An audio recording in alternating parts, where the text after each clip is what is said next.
ओम शांति। आज बाबा के 25 दिसंबर 2020 के साकार मधुर महावाक्य हैं। आज क्रिसमस की भी सबको बहुत बहुत शुभकामनाएं, शुक्रिया दिवस की भी शुभकामनाएं।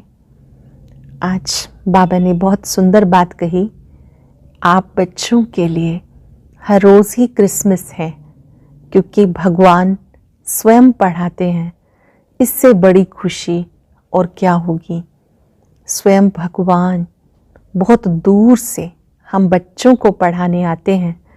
इसीलिए बाबा कहते हैं आपका अतीन्द्रिय सुख गाया हुआ है। इस संगम युग पर आपको अतीन्द्रिय सुख प्राप्त होता है। जब तक जीना है पढ़ाई जरूर पढ़नी है, पढ़ाई में जरा भी सुस्ती नहीं करनी। बाबा ने कहा शरीर की संभाल भी करनी है, लेकिन शरीर की संभाल करते भी पढ़ाई पर पूरा अटेंशन देना है। और इस पढ़ाई का सार आपकी बुद्धि में सदा रहना चाहिए। अपने को आत्मा समझ, दूसरों को भी आत्मा देख करके बात करनी है। इससे आप किसी को कोई बात समझाएंगे तो उसका असर पड़ेगा, उन्हें समझ में आएगा। फिर बाबा ने कहा कि संगम युग पर आपको तन की तंदुरुस्ती भी प्राप्त है, मन की तंदुरुस्ती भी प्राप्त है, धन की भी तंदुरुस्ती प्राप्त है। संगम युग पर आप श्रेष्ठ भाग्यवान आत्मा हो। जब आपका मन मनाभव स्थिति में रहता है तो आपके रोग भी योग में परिवर्तित हो जाते हैं। तो बीमारियों में भी घबराना नहीं। फिर बाबा ने कहा याद और सेवा, इसका बैलेंस रखना ये डबल लॉक है। अब एकाग्र होकर सुनेंगे। बाबा ने कहा मीठे बच्चे, जब तक जीना है बाबा को याद करना है। याद से आयु बढ़ेगी। पढ़ाई का तंत्र है याद, पढ़ाई का सार है याद करना। कुछ ने तुम बच्चों का अतीन्द्रिय सुख गाया हुआ है, क्यों? आपका अतीन्द्रिय सुख क्यों गाया हुआ है? क्योंकि तुम सदा ही बाबा की याद में खुशियां मनाते हो। अभी तुम्हारी सदा ही क्रिसमस है, तुम्हें भगवान पढ़ाते हैं। इससे बड़ी खुशी और क्या होगी। स्वयं भगवान पढ़ाते हैं, इससे बड़ी खुशी और क्या होगी। ये रोज की खुशी है, इसलिए तुम्हारा अतीन्द्रिय सुख गाया हुआ है। गीत है नैनहीन को राह दिखाओ प्रभु। ओम शांति। ज्ञान का तीसरा नेत्र देने वाला रूहानी बाप रूहानी बच्चों को समझाते हैं। ज्ञान का तीसरा नेत्र सिवाय बाप के कोई दे नहीं सकता। ज्ञान का तीसरा नेत्र आत्मिक स्मृति का तिलक, आत्मिक स्मृति दिलाना, ये बाप का ही काम है, ये और कोई दे नहीं सकता। तो अभी बच्चों को ज्ञान का नेत्र मिला। बाबा ने समझाया भक्ति मार्ग है अंधियारा मार्ग। जैसे रात में सोजरा नहीं होता तो मनुष्य धक्के खाते हैं। गाया जाता ब्रह्मा की रात, ब्रह्मा का दिन। सत्युग में ये नहीं कहेंगे कि हमें राह बताओ, ध्यान से समझेंगे। ब्रह्मा का दिन है सतयुग त्रेता, द्वापर कलयुग ब्रह्मा की रात। इस समय बाबा आकर के रात को दिन बनाते हैं। बाबा ने कहा सतयुग में ये नहीं कहते कि हमें राह बताओ, क्योंकि अभी तुम्हें राह मिल रही है। बाबा आकर मुक्ति धाम और जीवन मुक्ति धाम की राह बता रहे हैं। मुक्ति धाम परम धाम, जीवन मुक्ति धाम सतयुग की राह बता रहे हैं। अब तुम पुरुषार्थ कर रहे हो, जानते हो बाकी थोड़ा समय है। दुनिया तो बदलने वाली है, ये तो गीत बने हुए हैं। दुनिया बदलने वाली है, परंतु मनुष्य बेचारे जानते नहीं दुनिया कब बदलनी है, कैसे बदलनी है और कौन बदलाता है, क्योंकि तीसरे नेत्र का ज्ञान ही नहीं। अभी तुम बच्चों को तीसरा नेत्र मिला है। ज्ञान का नेत्र तीसरा नेत्र है, जिससे तुम सृष्टि के आदि मध्य अंत को जान गए हो। यही तुम्हारी बुद्धि में ज्ञान की स्क्रीन है। जैसे थोड़ी सी स्क्रीन बहुत मीठी होती है, वैसे ज्ञान के 2 अक्षर मन मनाभव, यही सबसे मीठी चीज है। बस बाप को याद करो। बाप आते हैं, आकर रास्ता बताते हैं। कहाँ का रास्ता बताते हैं? बाबा जब आते तो शांति धाम सुख धाम का रास्ता बताते हैं। तो बच्चों को खुशी होती है। दुनिया नहीं जानती कि खुशियां कब मनाई जाती हैं। खुशियां तो नई दुनिया में मनाई जाएंगी। ये तो बिल्कुल कॉमन बात है कि पुरानी दुनिया में खुशियां कहां से आई। पुरानी दुनिया में मनुष्य त्राही त्राही कर रहे हैं क्योंकि तमो प्रधान है। तमो प्रधान दुनिया में खुशियां कहां से आई। सतयुग का ज्ञान किसी में भी नहीं, इसलिए बेचारे यहां खुशियां मनाते रहते। देखो क्रिसमस की खुशियां कितनी मनाते। बाबा कहते अगर खुशियों की बात पूछनी हो, खुशियों की बात पूछनी हो तो गोप गोपियों से, मेरे बच्चों से पूछो, क्योंकि बाबा बहुत सहज रास्ता बता रहे हैं। ग्रस्त व्यवहार में रहते, धंधा धोरी कर्तव्य करते, कमल फूल समान रहो, मुझे याद करो। जैसे आशिक माशिक होते हैं वह भी धंधा धोरी करते, एक दो को याद करते रहते हैं। उनको साक्षात्कार भी होते, जैसे लैला मजनू, हीर रांझा, वो विकार के लिए एक दो के आशिक नहीं होते, उनका प्यार गाया हुआ है, उसमें एक दो के आशिक होते हैं। लेकिन यहां ये बात नहीं, यहां तुम जन्म जन्मांतर उस माशूक के आशिक ही रहे हो। वह माशूक तुम्हारा आशिक नहीं है, तुम उसे बुलाते आए हो। हे भगवान, नैनहीन को राह दिखाओ। तुमने आधा कल्प बुलाया, अब दुख ज्यादा होता है तो ज्यादा बुलाते हैं। जास्ती दुख में जास्ती सिमरन करने वाले भी होते। देखो भी कितने याद करने वाले ढेर के ढेर हैं। तुमने आधा कल्प बुलाया, जब दुख ज्यादा होता है तो जास्ती बुलाते हैं। जास्ती दुख में जास्ती सिमरन करने वाले भी होते हैं। देखो भी कितना याद करने वाले ढेर के ढेर हैं। गाया हुआ है, दुख में सिमरन सब करे, सुख में करे ना कोई। जितना देरी होती जाती उतना तमो प्रधान ज्यादा होते जाते। तो तुम चढ़ रहे हो, वह उतर रहे हैं, क्योंकि जब तक विनाश हो तब तक तमो प्रधानता वृद्धि को पाती रहती है। दिन प्रतिदिन माया भी तमो प्रधान बुद्धि को वृद्धि को पाती रहती है।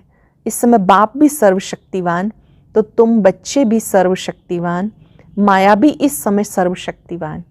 बाबा की याद से आप भी शक्तिशाली बनते हो और माया भी आपसे युद्ध करने के लिए शक्तिशाली बनती रहती है, वह भी जबरदस्त है। तुम बच्चे इस समय ब्रह्मा मुख वंशावली ब्राह्मण कुलभूषण हो। तुम्हारा सर्वोत्तम कुल, इसको कहा जाता ऊंच से ऊंच कुल। इस समय तुम्हारा ये जीवन अमूल्य है, इसलिए इस जीवन की, शरीर की भी संभाल करनी चाहिए, क्योंकि 5 विकारों के कारण शरीर की आयु तो कम होती जाती है। तो बाबा कहते इस समय 5 विकारों को छोड़कर योग में रहो तो आयु बढ़ती रहेगी। आयु बढ़ते बढ़ते भविष्य में तुम्हारी आयु 150 वर्ष की हो जाएगी, अभी नहीं, क्योंकि बाबा कहते इस शरीर की भी बहुत संभाल रखनी चाहिए, नहीं तो कहते इस शरीर काम का नहीं, मिट्टी में मिल जाएगा, मिट्टी का पुतला है। अब तुम बच्चों को समझ मिली, जब तक जीना है बाबा को याद करना है। बाबा कहते हैं शरीर भी बहुत वैल्यूएबल है, इसकी बहुत संभाल करनी है, इसी में रहते बाबा को प्यार से याद करना है, पढ़ाई पढ़नी है। आत्मा बाबा को याद करती है, क्यों याद करती है? वर्षे के लिए। बाबा कहते तुम अपने को आत्मा समझकर बाप को याद करो, दैवी गुण धारण करो, तो तुम फिर ऐसे बन जाएंगे। तो बच्चों को पढ़ाई अच्छी तरह पढ़नी चाहिए, पढ़ाई में सुस्ती आदि नहीं करनी चाहिए, नहीं तो नापास हो जाएंगे, बहुत कम पद पाएंगे। बाबा कहते पढ़ाई में सुस्ती नहीं करनी, नहीं तो नापास हो जाएंगे, बहुत कम पद पाएंगे। पढ़ाई में भी मुख्य बात ये है, जिसको तंत्र कहा जाता, कि बाप को याद करो। जब प्रदर्शनी में या सेंटर पर कोई भी आते तो उन्हें पहले पहले समझाओ कि बाबा को याद करो, क्योंकि वो ऊंच से ऊंच है। सबसे पहले यही बात बताओ कि शिव बाबा को याद करो, क्योंकि वो ऊंच से ऊंच है। तो ऊंच से ऊंच को ही याद करना चाहिए, उनसे कम को थोड़े याद करना चाहिए। कहते ऊंचे से ऊंचा भगवान, भगवान ही तो नई दुनिया की स्थापना करने वाले हैं। देखो बाप भी कहते नई दुनिया की मैं स्थापना करता हूँ, इसलिए मुझे याद करो तो तुम्हारे पाप कट जाएं। ये पक्का याद करो, ये पक्का याद करो कि बाबा की याद से पाप कटते हैं। पक्का पक्का याद करो कि बाप पतित पावन है।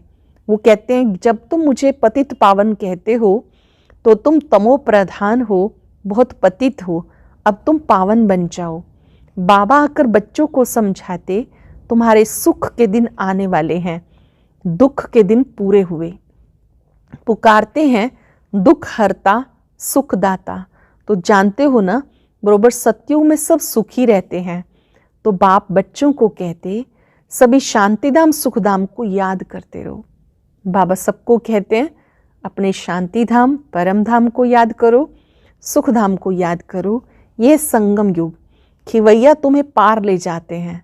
बाकी इसमें कोई खिवैया व नैया की बात नहीं, ये तो महिमा कर दी कि नैया को पार लगाओ। अब एक की नैया तो पार नहीं लगनी, सारी दुनिया की नैया को पार लगाना है। ये सारी दुनिया जैसे एक बहुत बड़ा जहाज है जिसे पार लगाते हो। तो तुम बच्चों को बहुत खुशी मनानी चाहिए, क्योंकि तुम्हारे लिए सदैव खुशी है, सदैव क्रिसमस है। आप सदा ही खुश हो, आपके लिए तो हर दिन क्रिसमस है। जब से तुम बच्चों को बाप मिला, तुम्हारी क्रिसमस सदैव है। इसलिए अतीन्द्रिय सुख गाया हुआ है। देखो ये सदैव खुश रहते हैं। क्यों? बेहद का बाप मिला, वो हमें पढ़ा रहे हैं, तो रोज़ की खुशी होनी चाहिए। बेहद का बाप पढ़ा रहे हैं, क्या ऐसा कभी सुना? पहला कभी ऐसे सुना? गीता में भी है, भगवान वाच, मैं तुम्हें राजयोग सिखाता हूँ। जैसे वो लोग बैरिस्ट्री योग, सर्जनरी योग सिखाते हैं, मैं तुम रूहानी बच्चों को राजयोग सिखाता हूँ। तुम यहाँ आते हो राजयोग सीखने के लिए, मूंझने की दरकार नहीं। तो राजयोग सीख के पूरा धारण करना चाहिए, भागंती नहीं होना चाहिए। पढ़ना भी है और धारणा भी अच्छी करनी है। टीचर पढ़ाते हैं धारणा करने के लिए। हर एक की अपनी अपनी बुद्धि होती है, किसकी उत्तम, किसकी मध्यम, किसकी कनिष्ठ। तो अपने से पूछना चाहिए, मैं उत्तम हूँ, मध्यम हूँ या कनिष्ठ हूँ। अपने को आप ही परखना चाहिए कि मैं ऐसे ऊंच से ऊंच इम्तहान पास करके ऊंच पद पाने के लायक हूँ। अपने आप से आप ही पूछना चाहिए कि मैं ऊंच इम्तहान पास करके ऊंच पद पाने के लायक हूँ, मैं सर्विस करता हूँ। बाबा कहते बच्चे सर्विसेबल बनो, बाप को फॉलो करो, क्योंकि मैं भी तो सर्विस करता हूँ। गाया हुआ है सर्विस करने के लिए, और रोज रोज सर्विस करता हूँ, क्योंकि रथ भी तो लिया है, रथ भी मजबूत अच्छा है, और सर्विस तो इनकी सदा है ही। निराकार शिव बाबा ब्रह्मा तन में आते हैं, तो ब्रह्मा बाबा का रथ, ये भी बाबा कहते बहुत शक्तिशाली है, जिनके द्वारा बाबा सेवा कराते हैं। बाप दादा इनकी रथ में सदैव है। भले इनका शरीर बीमार पड़ जाए, मैं तो बैठा हूँ ना। भले इनका तन ठीक नहीं, शिव बाबा कहते मैं तो बैठा हूँ, तो मैं इनके अंदर में बैठ करके लिखता भी हूँ। अगर ये मुख से नहीं भी बोल सके तो मैं लिख सकता हूँ। मुरली मिस नहीं होती है। जब तक बैठ सकें, लिख सकें, तो मैं मुरली बजाता हूँ, बच्चों को लिख के भेज देता हूँ, क्योंकि सर्विसेबल हूँ ना। तो बाप आकर समझाते कि तुम अपने को आत्मा समझकर निश्चय बुद्धि होकर सर्विस में लग जाओ। अपने को आत्मा समझकर पक्के निश्चय बुद्धि बन के सर्विस में लग जाओ। बाप की service, on God fatherly service, जैसे वो लिखते हैं ऑन हिज मैजेस्टी सर्विस, तो तुम क्या कहेंगे? ये मैजेस्टी से भी ऊंची सर्विस है, क्योंकि मैजेस्टी बनाते हैं, महाराजा बनाते हैं बाबा। ये भी तुम समझ सकते हो, बरोबर हम वर्ल्ड का मालिक बनते हैं। तुम बच्चों में जो अच्छी रीति पुरुषार्थ करते हैं उन्हें महावीर कहते हैं। जो अच्छा पुरुषार्थ करते हैं उन्हें क्या कहते हैं? महावीर। तो ये जांच करनी होती है कि कौन महावीर है, जो बाबा के डायरेक्शन पर चलते हैं। महावीर कौन है? जो बाबा के डायरेक्शन पर चलते हैं। बाबा समझाते बच्चे अपने को आत्मा समझो, भाई भाई को देखो। बाप अपने को भाइयों का बाप समझते हैं और भाइयों को देखते हैं। सबको तो नहीं देखेंगे, ये तो ज्ञान है। शरीर बिगर कोई सुन ना सके, बोल ना सके। जानते हो मैं भी यहाँ शरीर में आया हूँ, मैंने ये शरीर लोन लिया है। शरीर सबको है, शरीर के साथ आत्मा यहाँ पढ़ रही है। तो सभी आत्माओं को समझना चाहिए बाबा हमें पढ़ा रहे हैं। बाबा कहते जब आप बात करते हो सबके मस्तक में आत्मा को देखो, आत्मा समझ के बात करो। ब्रह्मा बाबा की भ्रिकुटी में शिव बाबा हैं, वो हमें पढ़ा रहे हैं। बाबा की बैठक कहाँ है? अकाल तख्त पर। बाबा ने समझाया हर एक आत्मा अकाल मूर्त है, वो कभी विनाश नहीं होती, कभी जलती कटती डूबती नहीं। आत्मा कभी जलती कटती नहीं, डूबती नहीं, छोटी बड़ी नहीं होती, शरीर छोटा बड़ा होता है।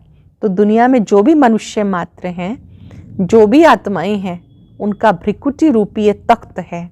शरीर भिन्न भिन्न है, किसका अकाल तख्त पुरुष का, किसका स्त्री का, किसका बच्चे का।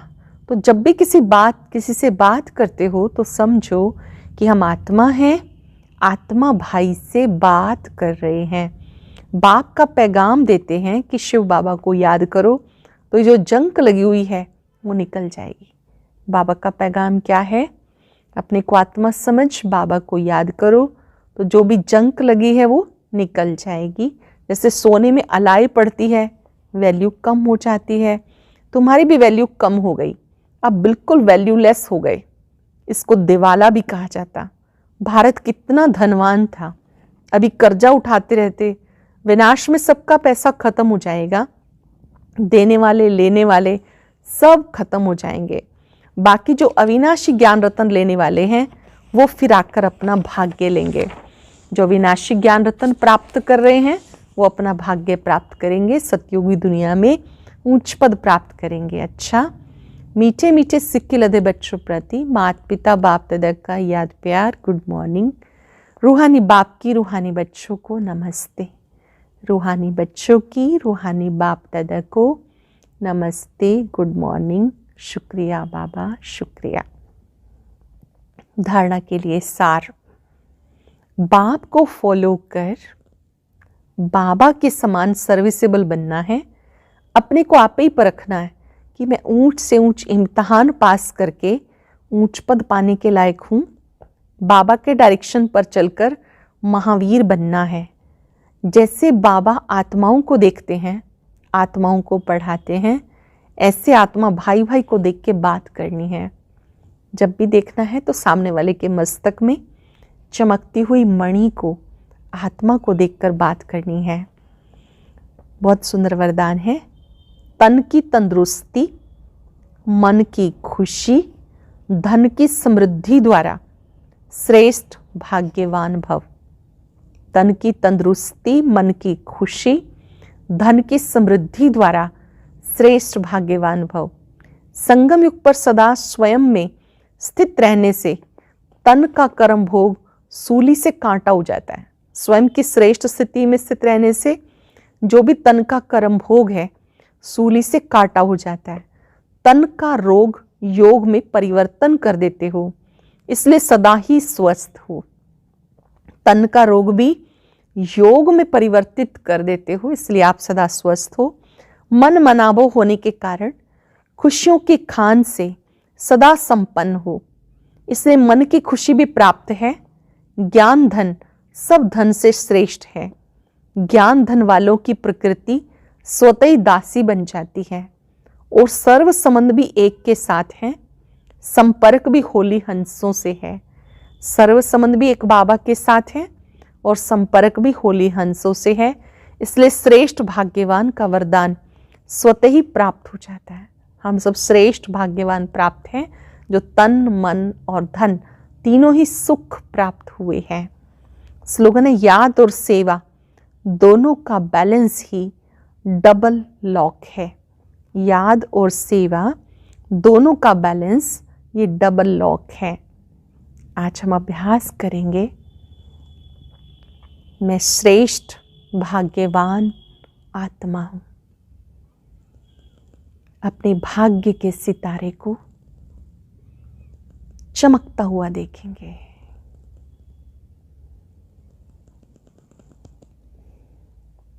स्वयं भगवान ने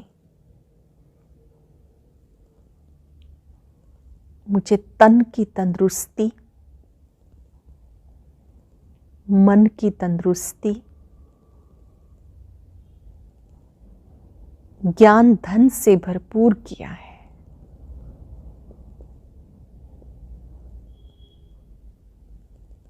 मैं भाग्यवान आत्मा हूं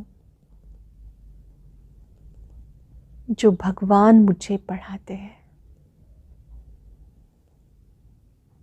इतनी बड़ी खुशी, सचमुच ये बहुत बड़ी क्रिसमस है।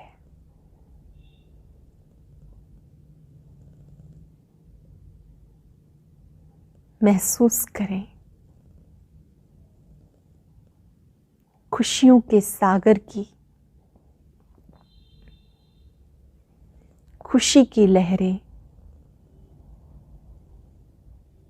मेरे भाग्य को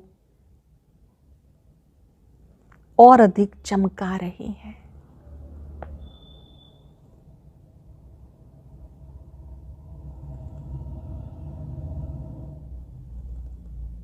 मैं श्रेष्ठ भाग्यवान आत्मा हूं।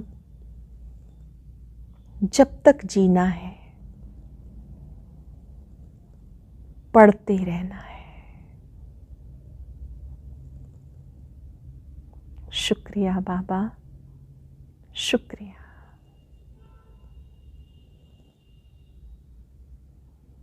ओम शांति। ओम शांति। आज की अव्यक्त मुरली जरूर सुने।